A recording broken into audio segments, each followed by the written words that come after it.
जिसे सुनकर आप खुश हो जाएंगे।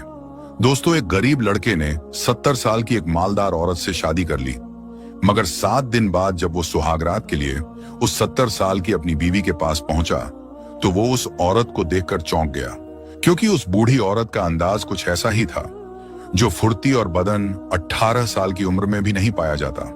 वो उसके अंदर था, लेकिन करण ने उसके साथ जो किया कोई सोच भी नहीं सकता था। दोस्तों, करण नाम का एक लड़का जिसके ऊपर घर की जिम्मेदारियां दिन पर दिन बढ़ती जा रही थी। बाप की मौत के बाद सारा घर बोझ और जिम्मेदारी अचानक से करण के कंधों पर आ गई थी। उसकी बूढ़ी मां रेखा एक लाइलाज बीमारी से जूझ रही थी। उसके इलाज के लिए तमाम रुपए खर्च किए, जिससे उनकी जमा पूंजी सारी खत्म हो गई। 17 साल की छोटी बहन मनीषा अभी स्कूल में पढ़ती थी। उसकी पढ़ाई, किताबें, फीस, सब कुछ बहुत भारी पड़ रहा था।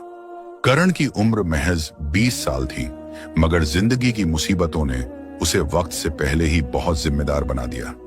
दिन रात पढ़ाई और मेहनत के साथ छोटा मोटा काम करके किसी तरह घर चल रहा था। उसके चेहरे पर हर वक्त फिक्र की वजह से बदन कमजोर और आंखों के नीचे काले घेरे साफ साफ बता कर रहे थे कि वो अंदर से किस कदर टूट गया है। वक्त से पहले ही उसकी खुशियां, सपने और आजादी छिन गई थी।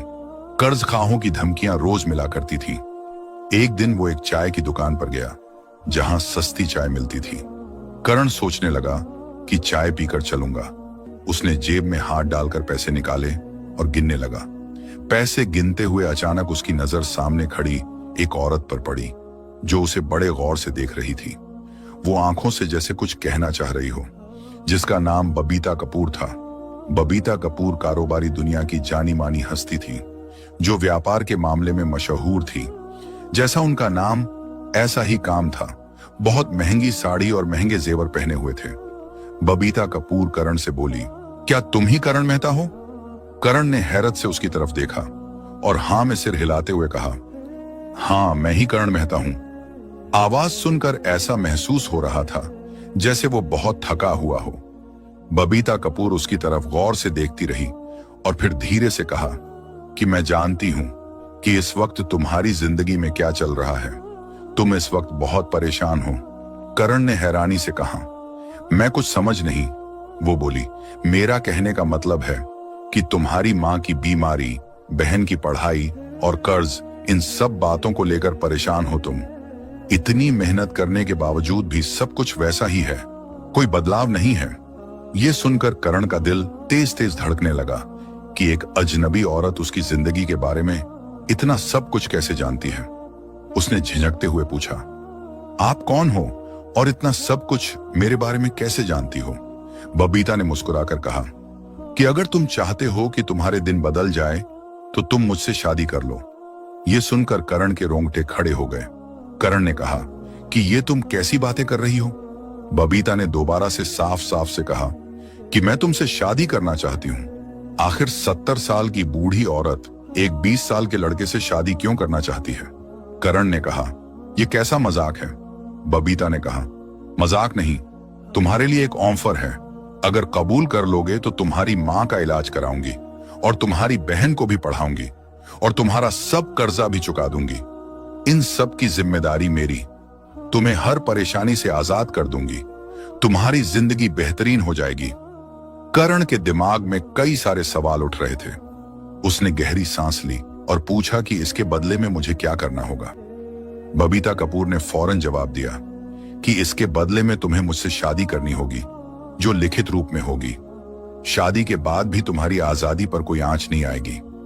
तुम अपनी जिंदगी अपने तरीके से जी सकते हो, लेकिन तुम्हें मेरी कुछ शर्त माननी होगी। बबीता कपूर की बातें सुनने में जितनी आसान लग रही थी, उन्हें मानना उतना ही मुश्किल था। वो उसकी बातों को सुनकर वहां से चला गया। बबीता कपूर भी अपनी महंगी गाड़ी में बैठकर चली गई।